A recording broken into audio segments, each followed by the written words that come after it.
Good day everyone, especially to you Coach Jude Martinez. I am Florini Alfonso Columbres, 1B Bitilit IA. I am the little teacher of Study Hub 9. In this video presentation, my role is to give the overall introduction. Today, we are presenting the learning principle, which are the first, psychoanalytic and psychosexual theory. Second, cognitive theory. Third, psychosocial theory of development. Fourth, sociocultural theory. Fifth, ecological theory. Sixth, classical conditioning. 7. Operant conditioning. 8. Multiple intelligences theory. 9. Metacognitive. And the last, or the 10th, law of learning. Learning principle suggestion for the most effective way for people to learn. The more these ideas are included into training, the more efficient it will be. Learning is described as a long-term change in behavior potentiality that occur as a result of repeated practice or experience. So let us discuss or tackle the learning principle. Here is Nerlin Luyao, Johnson Loveranes, Florime Columbres, Hamja Mutadin, and John Michael Octaviano for discussion. Good day everyone, especially to you Coach Jude Martinez. My name is Nerlin S. Leo, a student at BTLED, major in Industrial Arts. I'm one of the members of the SH9 group, which is the industrialist, and I'm here to discuss to you about the psychoanalytic theory and psychosexual theory of Sigmund Freud, and also the cognitive development of Jean Piaget. So, psychoanalytic theory. Sigmund Freud's psychoanalytic theory states that personality is composed of three elements known as the id, the ego, and the superego. These elements work together to create complex human behaviors.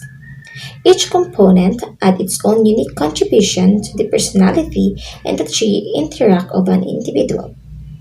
Each element of personality emerges at different points in life. The id.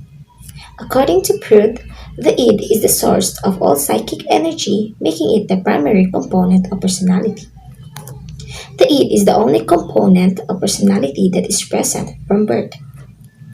These aspects of personality is entirely unconscious and includes instinctive and primitive behaviors. The id is driven by the pleasure principles, which strives for immediate gratification of wants and needs. If these needs are not satisfied immediately, the result is anxiety or tension. For example, an increase in hunger or thirst should produce an immediate attempt to eat or drink. The ego. According to Freud, the ego develops from the id and ensures that impulses of the id can be expressed in a manner acceptable in the real world. The ego functions in the conscious, preconscious, and unconscious mind. The ego is the component of personality that is responsible for dealing with reality. The ego operates based on the reality principle, which strives to satisfy the id's desires in realistic and socially appropriate ways. The reality principles weighs the cost and benefits of an action before deciding to act upon or abandon impulses. The ego also discharges a function created by unmet impulses through secondary process thinking, in which the ego tries to find an object in the real world that matches the mental image created by the id's primary process. Example: imagine that you are in a classroom and you have a class. You find yourself starving as the class is going on. While the id might compel you to jump on your seat and rush to the cafeteria for a snack, the ego guides you to sit quietly and wait for the discussion to end. Instead, of acting upon the primary urges of the id, you spend the rest of the discussion imagining yourself eating a cheeseburger. Once the discussion is finally over, you can seek out the object we're imagining and satisfy the demands of the id in a realistic and appropriate manner. The superego. According to Freud, the superego begins to emerge at around age 5. The superego holds the internalized moral standards and ideals that we acquire from our parents and society, our sense of right and wrong. The superego provides guidelines for making judgments. The superego has two parts, the conscience and the ego idea. The conscience includes information about things that are viewed as bad by parents and society. The ego ideal includes the rules and standards for behaviors that the ego aspires to. The superego tries to perfect and civilize our behavior. It works to suppress all unacceptable urges of the id and all the struggles to make the ego act upon idealistic standards rather than upon realistic principles. The superego is present in the conscious, preconscious, and unconscious. For example, in a classroom, a student may desperately desire to well on a test. While the superego might be strongly against cheating, the id will still push cheating, and as a result, the ego may comply with the id because it feels it has no other choice. On the other hand, if a student needs a good grade in a class, the id may still push cheating. The superego will not push cheating because it's wrong to cheat. The ego may then rationalize working harder and studying for the test. This is the result for a better grade on a test. To sum it up, the id creates the demands, the ego adds the needs of reality, and the superego adds morality to the action which is taken. So that was the psychoanalytic theory of Sigmund Freud. The source is https slash www.verywellmind.com slash the id dash id dash ego dash n dash superego dash 2795951. Psychosexual Stages of Development by Sigmund Freud. Freud believed that personality developed through a series of childhood stages in which the pleasure-seeking energies of the id become focused on a certain erogenous areas. An erogenous zone is characterized as an area of the body that is particularly sensitive to stimulation. The psychosexual energy or libido was described as the driving force behind behavior. During the 5 psychosexual stages, which are the oral, anal, phallic, latent, and genital stages, the erogenous zone associated with each stage serve as a source of pleasure.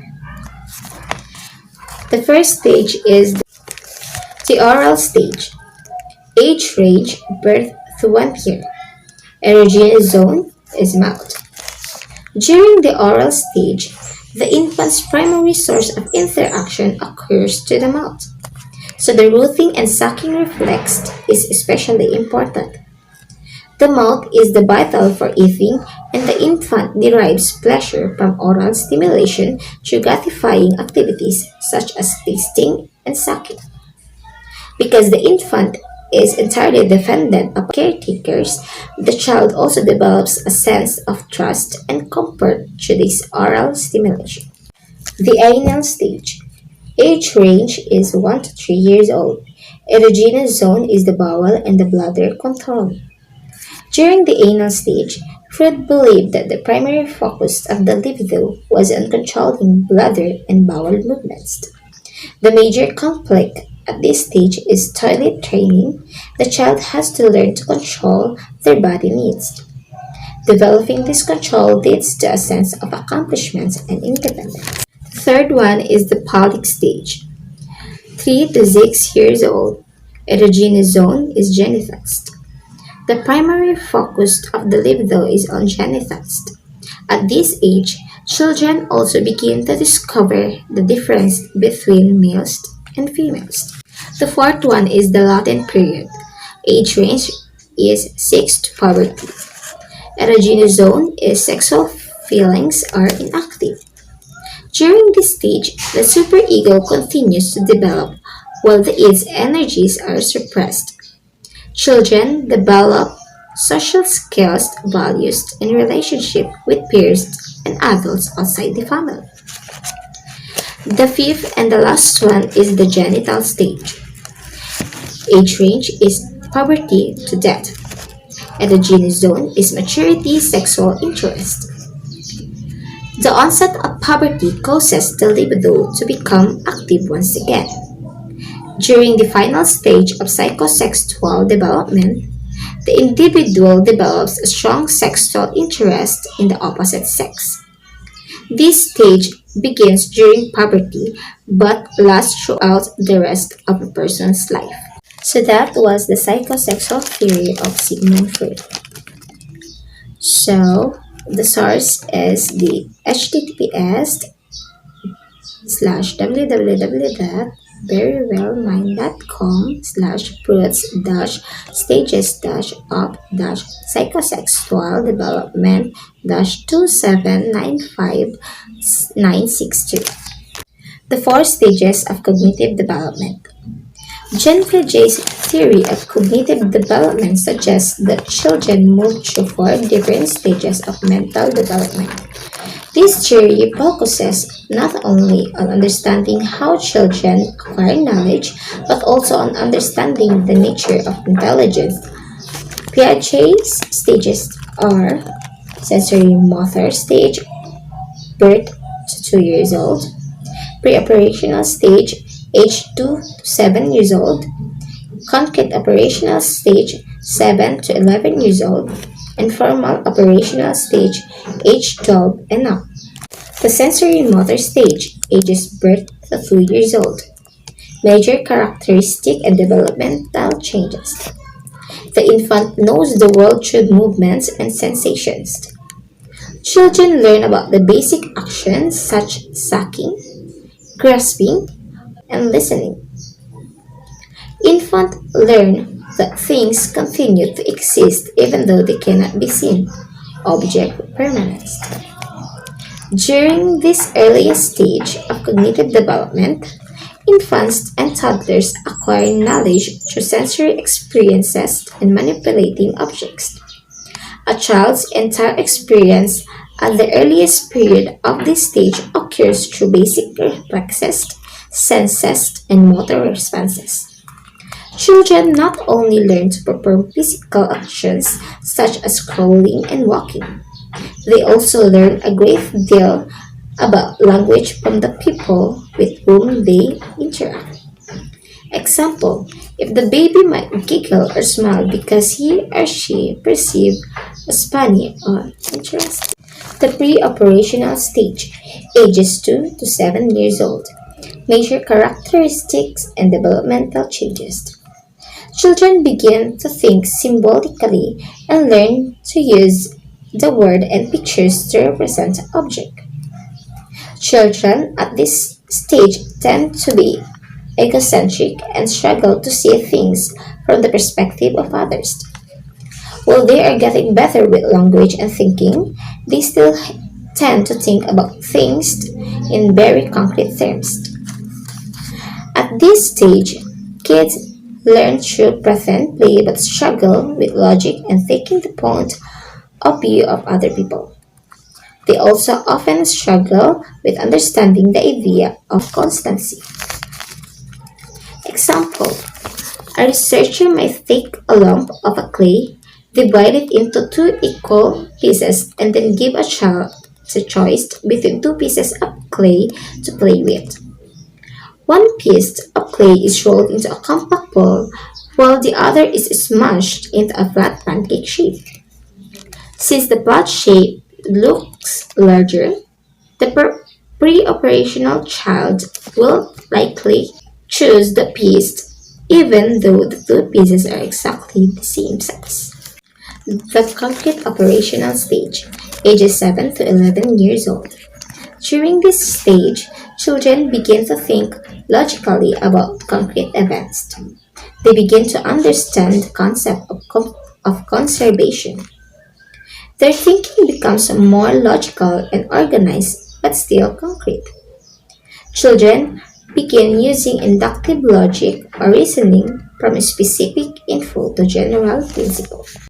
While children are still very concrete and literal in their thinking at this point of development, they become much more adept at using logic. The egocentrism of the previous stage begins to disappear as kids become better at thinking about how other people might view a situation. For example, a student uses a glass liquid measuring cup to measure 1 cup of water, then pours the cup into 2 half-cup measures.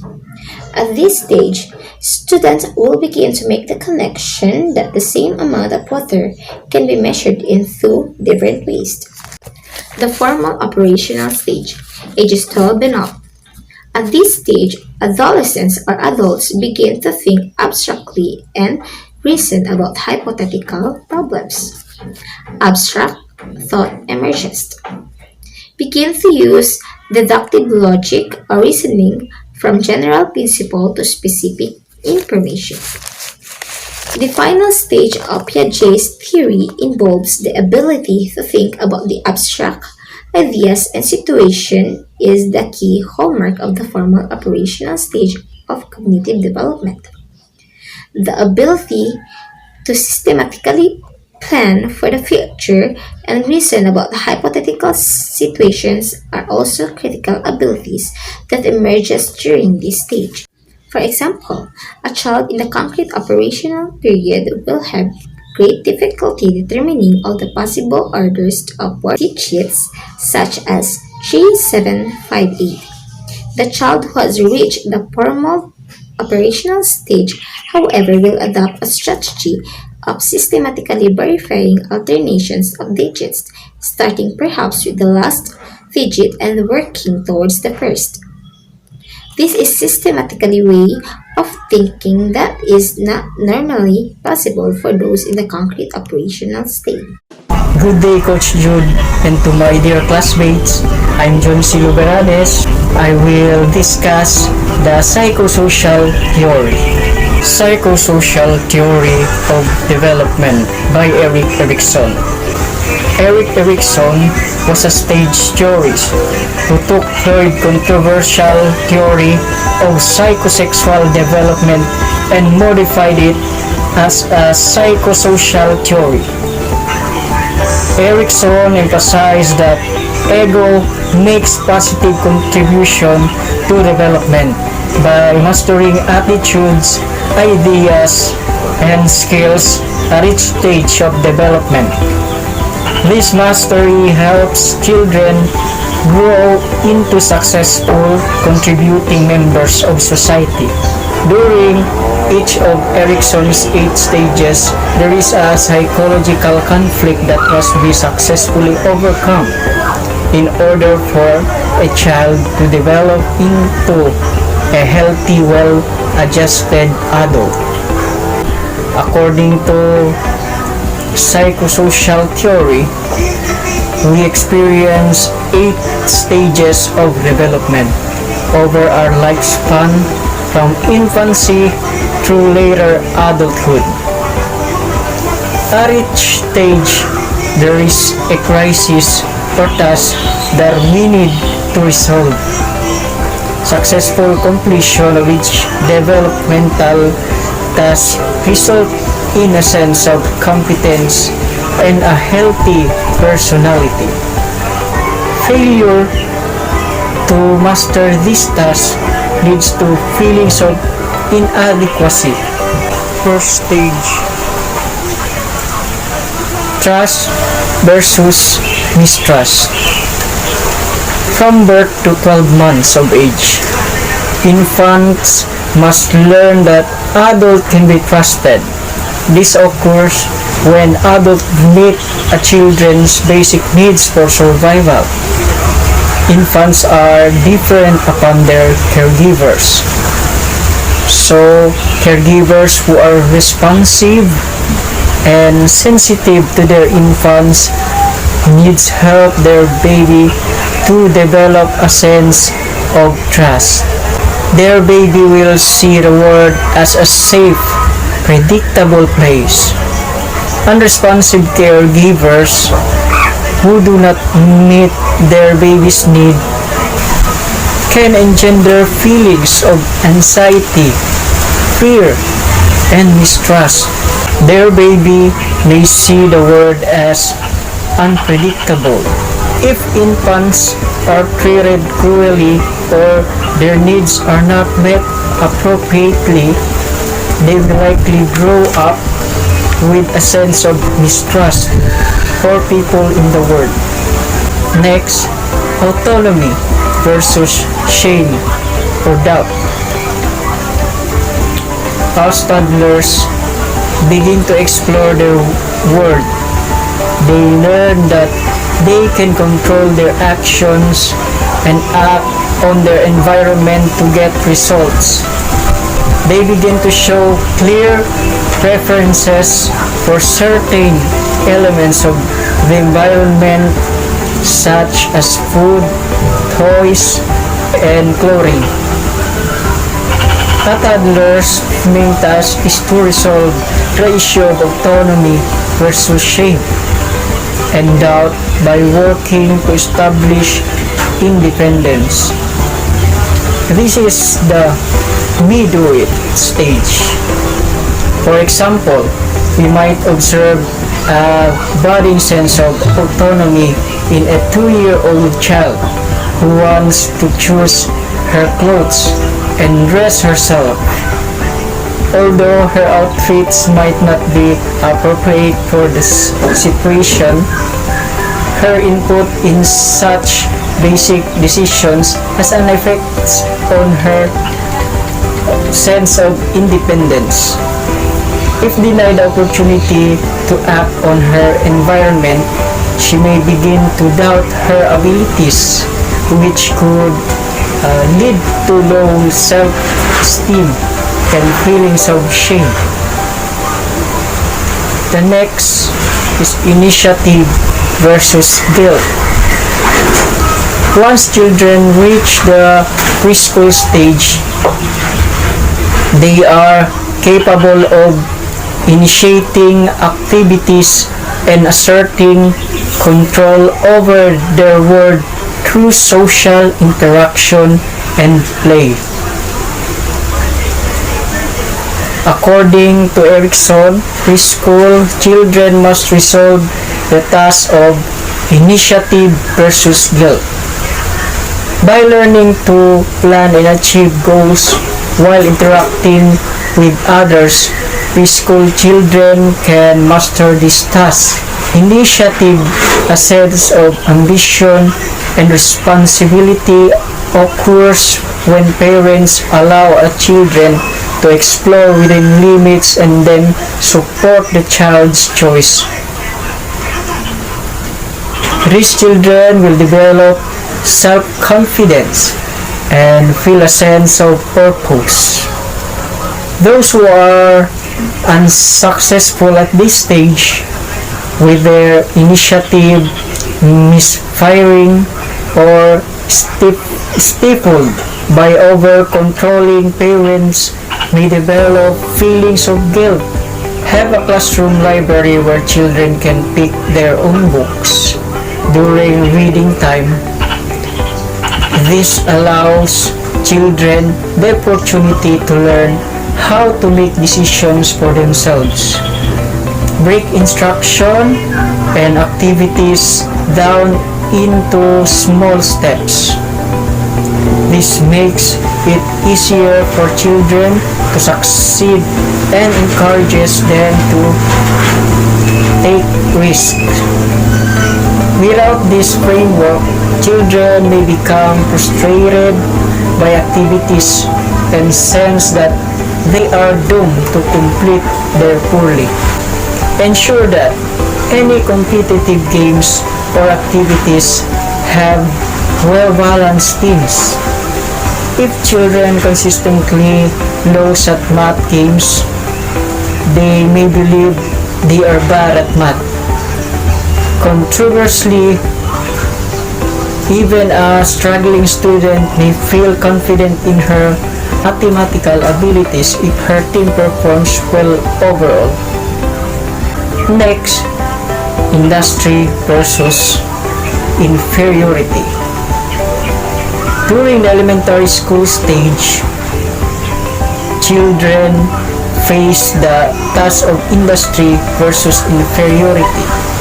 Children begin to compare themselves with their peers to see how they measure up.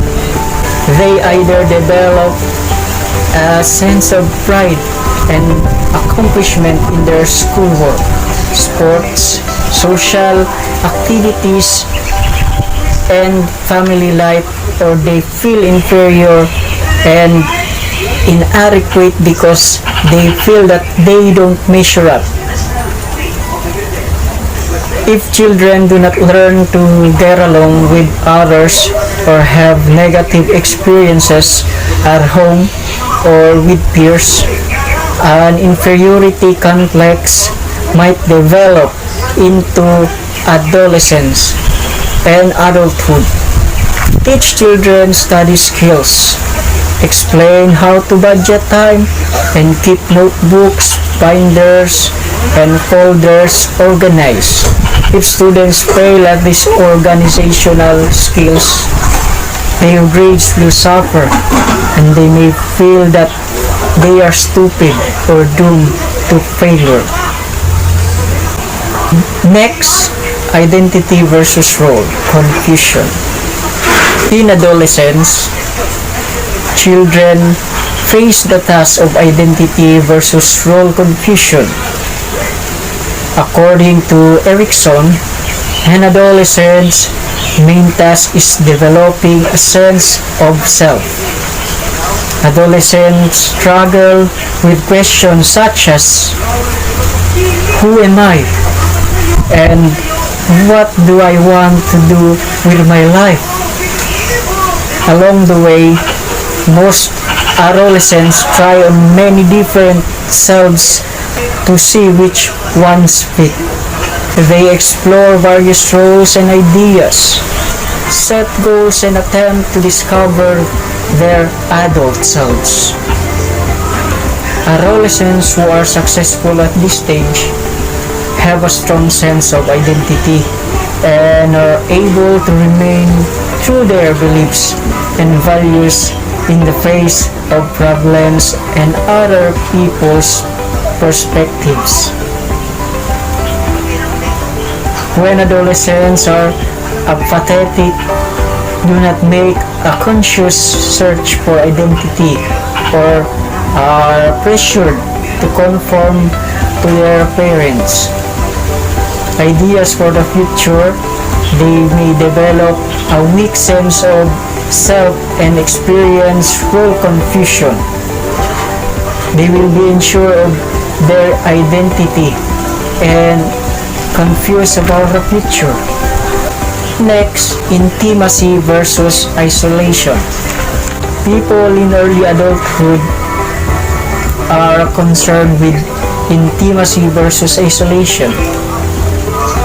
After we have developed a sense of self in adolescence, we are ready to share our life with others.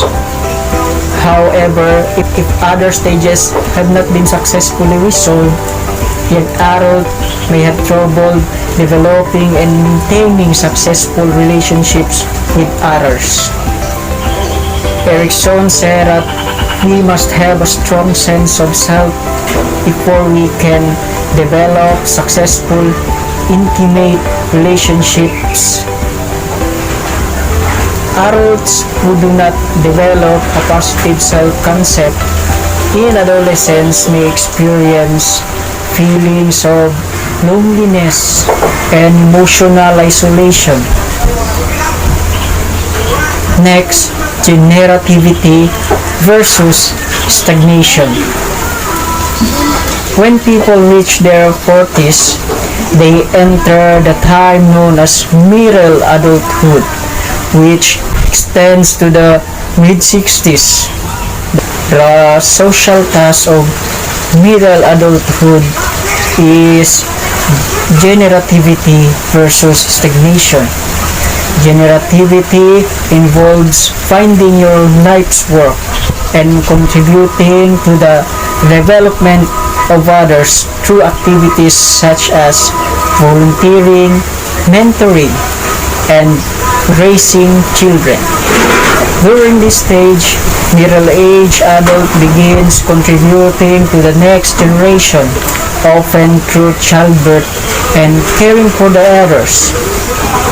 They also engage in meaningful and productive work, which contributes positively to society.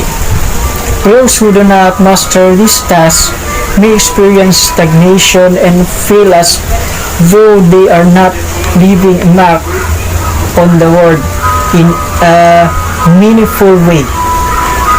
Next, integrity versus despair. From the mid-60s to the end of life, we are in the period of development known as late adulthood. Erickson's task at this stage is called integrity versus despair. He said that people in late adulthood reflect on their lives and feel either a sense of satisfaction or a sense of failure. People who feel proud of their accomplishments feel a sense of integrity, and they can look back on their lives with few regrets. However, people who are not successful at this stage may feel as if their life has been wasted. They focus on what would have, should have, and could have been. They face the end of their lives with feelings of bitterness, depression, and despair. These principles apply in the classroom by cooperative learning. Cooperative learning is a teaching method that groups students into pairs or small groups where they are challenged to complete a task. Successful completion of a task is determined how well the pair or group work together. This teaching method promotes peer-to-peer respect and develops understanding of each other's interests, skills, and needs. Furthermore, it encourages students to take control over their own learning experience by providing ample opportunity for them to express and share their personal concerns, feelings, and thoughts. Group tasks in cooperative learning are structured to involve the entire group and can be completed by only one person. The teacher should monitor group activity and intervene when necessary to clarify instructions and demonstrate good team behavior. And we experience this in our study hub group. And that's all for this psychosocial theory. The next topic that I will discuss is socio-cultural theory. Lev Semyonovich Vygotsky was a Soviet psychologist. He was born on November 17, 1896, Orsha, Belarus. He died on June 11, 1934 in Moscow, Russia. The work of Lev Vygotsky has become the foundation of much research and theory in cognitive development over the past several decades, particularly of what has become known as socio-cultural theory. Vygotsky's socio-cultural theory views human development as a social mediated process in which Children acquire their cultural values, beliefs, and problem-solving strategies through collaborative dialogues with more knowledgeable members of society. Vygotsky's theory is comprised of concepts such as culture-specific tools, private speech, and the zone of proximal development. In order to gain an understanding of Vygotsky's theories on cognitive development, one must understand two of the main principles of Vygotsky's work: the more knowledgeable other and the zone of proximal development. More knowledgeable other, it refers to someone who has a better understanding on or a higher ability level than the learner with respect to a particular task, process, or concept.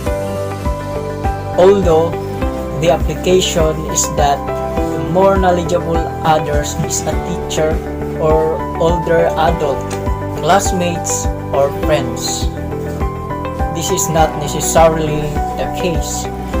Many times, a child's peers or an adult's children may be the individuals with more knowledgeable or experience.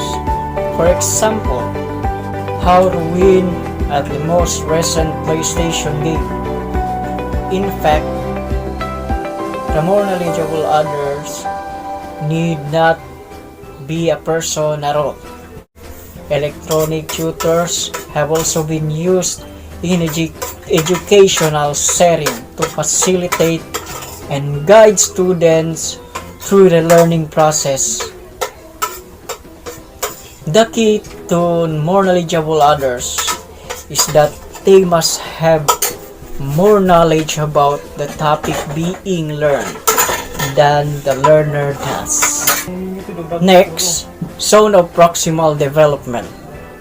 The concept of the more knowledgeable other is integrally related to the second important principles of Vygotsky's work. The zone of proximal development. This is an important concept that relates to the difference between what a child can achieve independently and what a child can achieve with guidance and encouragement from a skilled partner. For example, the child could not solve the jigsaw puzzle by itself, would have taken a long time to do so, but was able to solve it following interaction with a father and has developed competence at this skill that will be applied to future jigsaws. Vygotsky sees the zone of proximal development as the area where the most sensitive instruction or guidance should be given, allowing the children to develop skills they will then use on their own, developing higher mental functions. Vygotsky also views interaction with peers as an effective way of developing skills and strategies. He suggests that teachers use cooperative learning exercises where less competent children develop with help from more skillful peers within the zone of proximal development. Vygotsky believed that language develops from social interactions for communication purposes. Vygotsky viewed language as man's greatest tool, a means for communicating with the outside world. According to Vygotsky, language plays two critical roles in cognitive development. The internalization of language is important as it drives cognitive development. Children raised in cognitive and linguistically stimulating environments Classroom applications by Vygotsky's approach to child development is a form of social constructivism based on the idea that cognitive functions are the product of social interactions. Vygotsky emphasized the collaborative nature of learning by the construction of knowledge through social negotiation. Vygotsky believed everything is learned on two levels. First, through interaction with others, and then integrated into the individual's mental structure. Every function in the child's culture development appears twice. First, on the social level, and later, on the individual level. First between people, and then inside the child.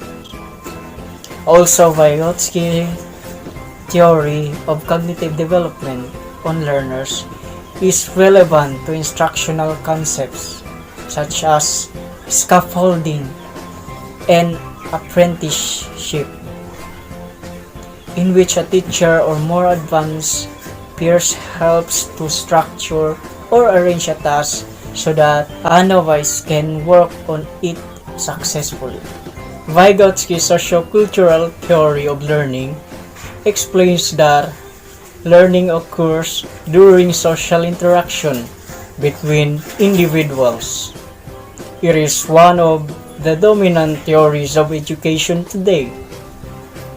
It believes learning happens first through social interaction and second through individual internalization of social behaviors.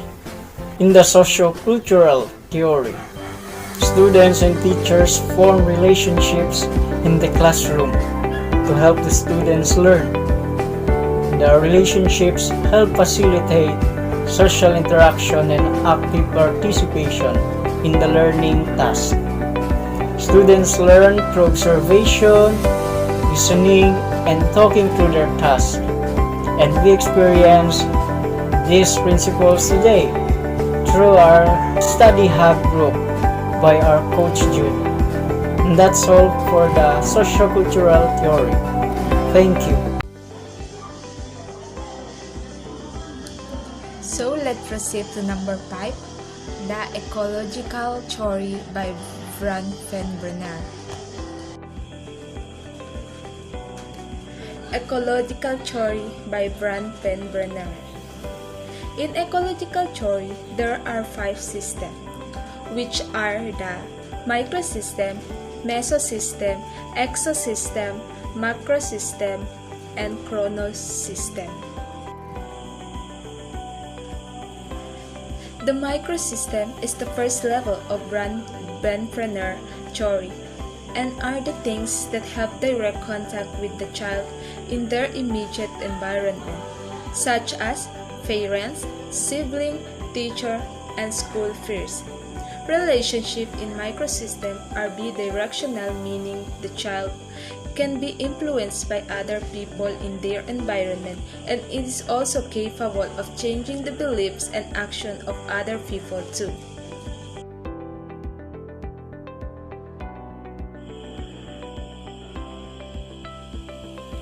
Mesosystem encompasses the interaction between the child microsystem, such as the interaction between the child parents and teacher, or between school peers and siblings. The mesosystem is where a person's individual microsystem do not function independently, but are interconnected and exert influence upon one another.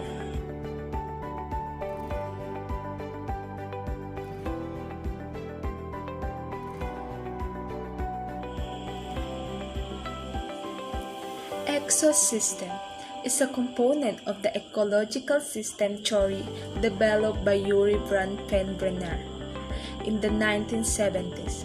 It incorporates other formal and informal social structures, which do not themselves contain the child but indirectly influence them as they affect one of the microsystems.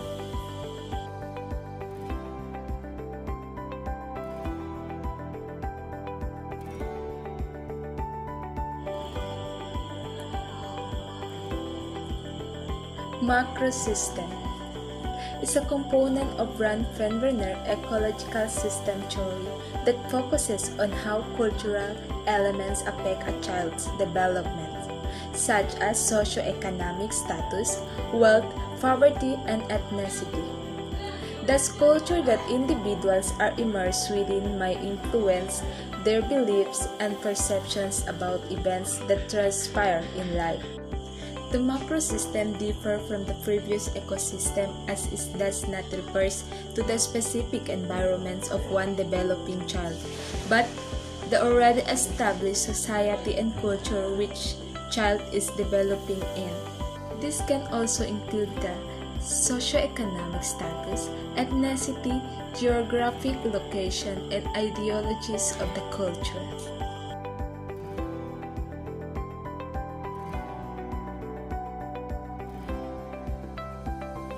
Chronosystem, the fifth and final level of Bronfenbrenner ecological system theory, is known as the chronosystem. This system consists of all the environmental changes that occur over the lifetime, which influence development, including major life, transition, and historical events. This can include normal life transitions such as starting school, but can also include non-normative life transitions, as parents getting a divorce or having to move to a new house.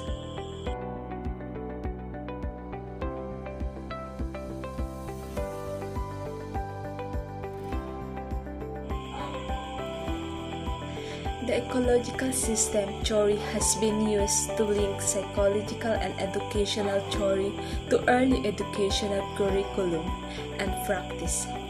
At the center of the theory is developing child, and all that occurs within the between the five ecological systems are done so benefit the child in the classroom.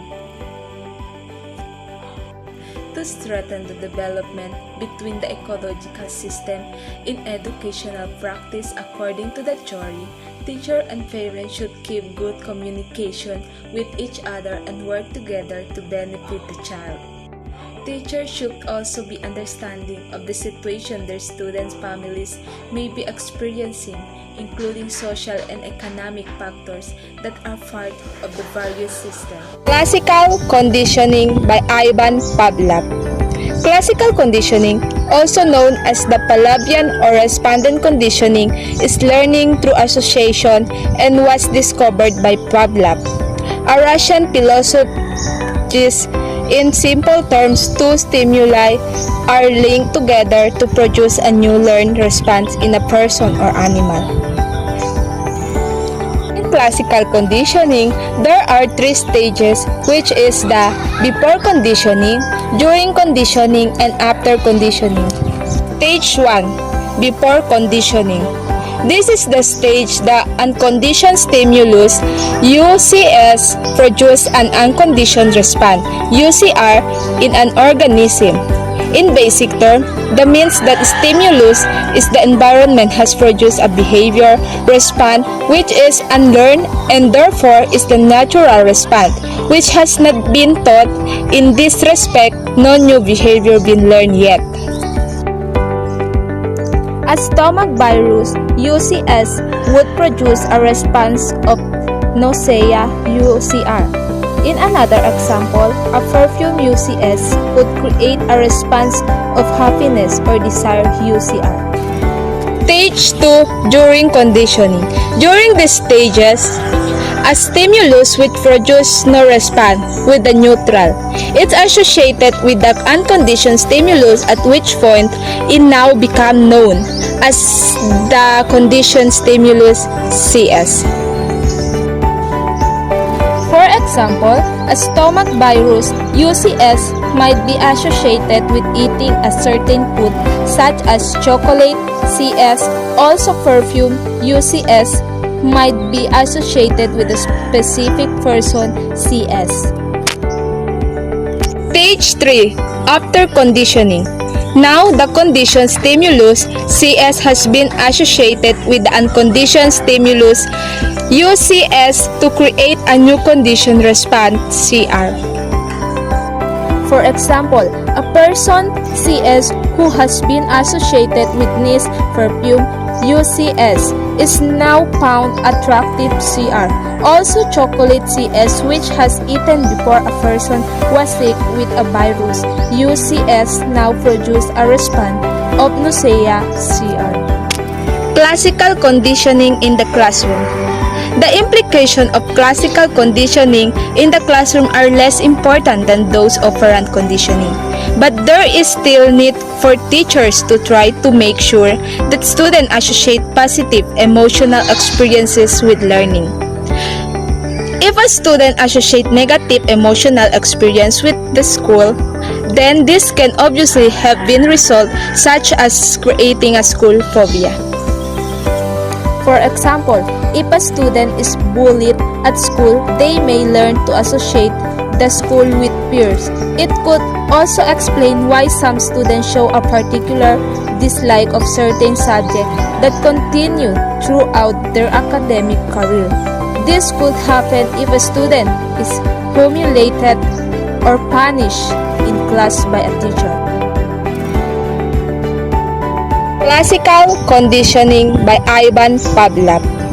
Classical conditioning, also known as the Pavlovian or respondent conditioning, is learning through association and was discovered by Pavlov, a Russian philosopher. In simple terms, two stimuli are linked together to produce a new learned response in a person or animal. Classical conditioning, there are three stages, which is the before conditioning, during conditioning, and after conditioning. Stage 1. Before conditioning. This is the stage the unconditioned stimulus UCS produce an unconditioned response UCR in an organism. In basic term, that means that stimulus is the environment has produced a behavior response which is unlearned and therefore is the natural response which has not been taught. In this respect, no new behavior been learned yet. A stomach virus UCS would produce a response of nausea UCR. In another example, a perfume UCS would create a response of happiness or desire UCR. Stage 2. During conditioning. During these stages, a stimulus would produce no response with the neutral. It's associated with the unconditioned stimulus at which point it now become known as the conditioned stimulus CS. Example, a stomach virus UCS might be associated with eating a certain food such as chocolate CS. Also perfume UCS might be associated with a specific person CS. Stage 3. After conditioning. Now the conditioned stimulus CS has been associated with the unconditioned stimulus UCS to create a new conditioned response CR. For example, a person CS who has been associated with nice perfume UCS is now found attractive CR. Also chocolate CS which has eaten before a person was sick with a virus UCS now produce a response of nausea CR. Classical conditioning in the classroom. The implication of classical conditioning in the classroom are less important than those of operant conditioning. But there is still need for teachers to try to make sure that students associate positive emotional experiences with learning. If a student associate negative emotional experience with the school, then this can obviously have been result such as creating a school phobia. For example, if a student is bullied at school, they may learn to associate the school with peers. It could also explain why some students show a particular dislike of certain subjects that continue throughout their academic career. This could happen if a student is humiliated or punished in class by a teacher. Good day to each and everyone. Today I am tasked to report the topic about Operant conditioning by B.F. Skinner, and multiple intelligence by Howard. Operant conditioning is a type of learning which responses come to be controlled by their consequences. Operant responses are often new responses, just as Pavlov's fame stems from his experiment with animal foxes.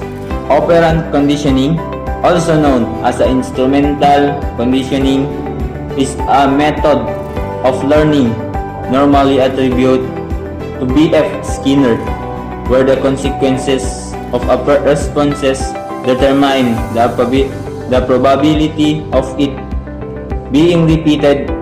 Through operant conditioning, behavior which is reinforced will likely repeated, and behavior which is punished will occur less frequently. The work of Skinner was rooted in a view that classical conditioning was far too simplistic to be a conditioning explanation of complex human behavior. He believed that the best way to understand behavior is to look at the cause of an action and its consequences. He called his approach operant conditioning. And the second one is multiple intelligence theory by Howard Gardner. Howard Gardner theory of multiple intelligence proposes that people are not born with all of the intelligences they will ever have. This theory challenges the traditional notion that there is one single type of intelligences, sometimes known as general intelligences, that only focuses on cognitive abilities. Multiple intelligence is a theory first posited by Howard developmental psychologist Howard Gardner in 1983 that suggests human intelligences can be differentiated into 8 modalities. The different modalities is visual, spatial, verbal linguistic, musical, rhythmic, local mathematical, interpersonal, intrapersonal, naturalistic, and bodily. The multiple intelligence theory can draw students back into learning using different intelligences to teach a concept, allow each of your diverse learners a chance to succeed at learning. The learning with strength in the visual spatial intelligences will do well with drawing a puzzle. That's all. Thank you. Good day, I'm going to discuss the topic about the metacognitive by John Flavel. Before that, I am Octaviano Michael Ibanez.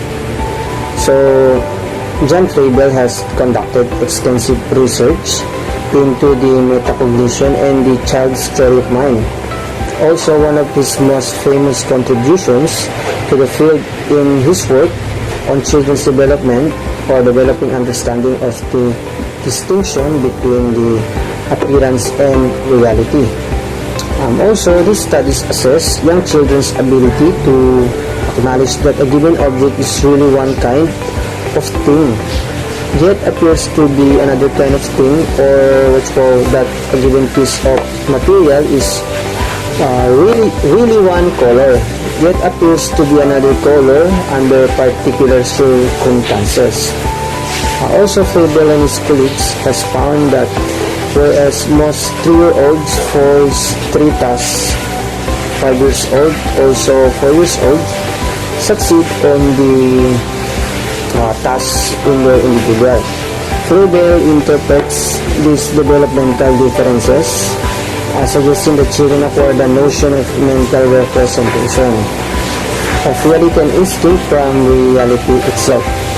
So the appearance-reality paradigm, along with the false belief task, is widely used as diagnostic of theory of mind.